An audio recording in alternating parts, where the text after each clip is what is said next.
మూడో రోజు ఐబొమ్మ రవి కస్టడీ కొనసాగుతోంది.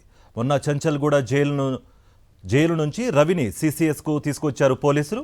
మొదటి రోజు విచారణలో ఎంజిలా నెట్వర్క్ ఆర్థిక వ్యవహారాల్లో కీలక లీడ్ సంపాదించారు పోలీసులు.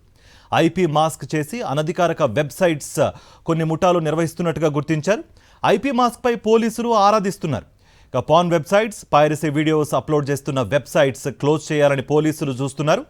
యాడ్ బుల్ యాప్ నిర్వహించడానికి గల కారణాలపై కీలక లీడ్ సంపాదించారు పోలీసులు. గేమింగ్, బెట్టింగ్ యాప్ ద్వారా రవి కోట్లు గడించినట్లుగా సైబర్ క్రైమ్ పోలీసులు గుర్తించారు. ఇక రెండో రోజు ఆర్థిక వ్యవహారాలు, బ్యాంకు విషయాలపై మళ్లీ రవిని ప్రశ్నించారు పోలీసులు. బ్యాంక్ స్టేట్మెంట్ ముందుంచి ప్రశ్నించినా రవి ఏమాత్రం సహకరించినట్లు లేదుగా తెలుస్తోంది.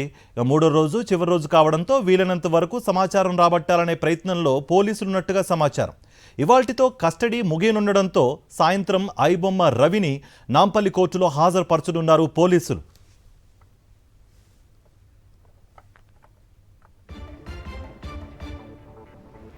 అయితే ఈరోజు మూడో రోజు iBomma Ravi custody కొనసాగబోతోంది.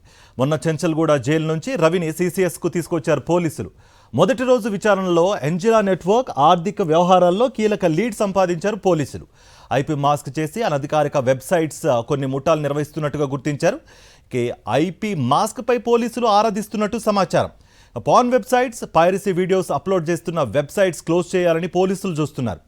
Add bull app నిర్వహించడానికి గల కారణాలపై కీలక లీడ్ సంపాదించారు పోలీసులు. గేమింగ్, బెట్టింగ్ యాప్ ద్వారా రవి కోట్లు గడించినట్లుగా సైబర్ క్రైమ్ పోలీసులు గుర్తించారు. రెండో రోజు ఆర్థిక వ్యవహారాలు, బ్యాంకు విషయాలపై మళ్లీ రవిని ప్రశ్నించారు పోలీసులు. బ్యాంక్ స్టేట్మెంట్ ముందుంచి ప్రశ్నించిన రవి ఏమాత్రం సహకరించినట్లు లేదు అన్నట్టుగా కూడా తెలుస్తోంది. ఇక మూడో రోజు చివరి రోజు కావడంతో వీలైనంత వరకు సమాచారం రాబట్టాలనే ప్రయత్నంలో పోలీసులు ఉన్నట్టుగా సమాచారం. ఇవాల్టితో కస్టడీ ముగియనుండడంతో సాయంత్రం ఐబొమ్మ రవిని నాంపల్లి కోర్టులో హాజరుపరచనున్నారు పోలీసులు.